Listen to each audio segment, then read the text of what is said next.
Welcome to Telangana వెలుగు. నేను Viraju.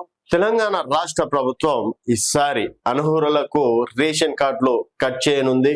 So దాదాపుగా ఇప్పటికీ 20 లక్షల కార్డులు అనర్హులకి ఇచ్చారంటూ కూడా విశ్వసనీయ సమాచారం.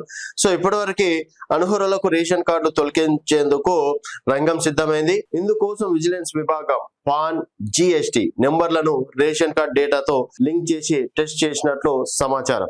దీంతో హైదరాబాద్ లోనే దాదాపుగా 2 లక్షల మంది ట్యాక్స్ పేయర్స్, ప్రభుత్వ ఉద్యోగులకు బియ్యం కార్డులు ఉన్నట్లు తేలిందని అధికార వర్గాలు చెప్తున్నాయి. ప్రస్తుతం 80% వెరిఫికేషన్ పూర్తయినట్లు పేర్కొన్నారు. పూర్తి డేటా రాగానే కార్డులను రద్దు చేస్తామంటున్నారు. సో ఇప్పటికీ తెలంగాణ రాష్ట్ర ప్రభుత్వం, కాంగ్రెస్ ప్రభుత్వం వచ్చిన తర్వాత చాలా మందికి కొత్త రేషన్ కార్డులు ఇవ్వడం అనేది జరిగింది.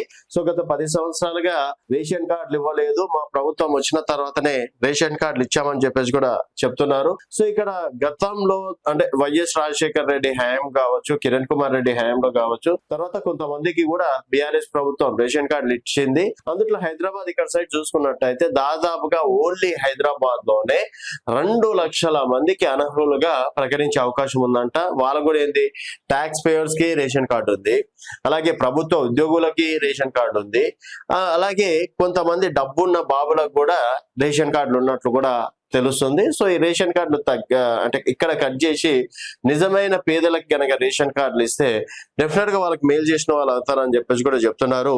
సో తెలంగాణలో దాదాపుగా 94.72 లక్షలకి అంటే 1.1 crores active food security cards, దాదాపుగా ఎఫ్ఏసి కార్డులు 1 కోటి మందికి దగ్గర ఉన్నట్లు కూడా తెలుస్తుంది. అలాగే the state which recently underwent new distribution drive service over, దాదాపుగా ఈ మధ్య కాలంలో అంటే తెలంగాణ గవర్నమెంట్ వచ్చిన తర్వాత 3.14 crores beneficiaries Hyderabad districts health and highest share of this cards అని చెప్పేసి కూడా చెప్తున్నారు. సో అర్హులకి రేషన్ కార్డులు ఇవ్వాలి కానీ అనర్హులకి రేషన్ కార్డు ఇవ్వడం ఏంది అని చెప్పేసి దాదాపు ఇప్పటికైతే 80% వెరిఫికేషన్ కంప్లీట్ అయినట్టు కూడా తెలుస్తుంది. చూస్తూనే ఉండండి తెలంగాణ వెలుగు.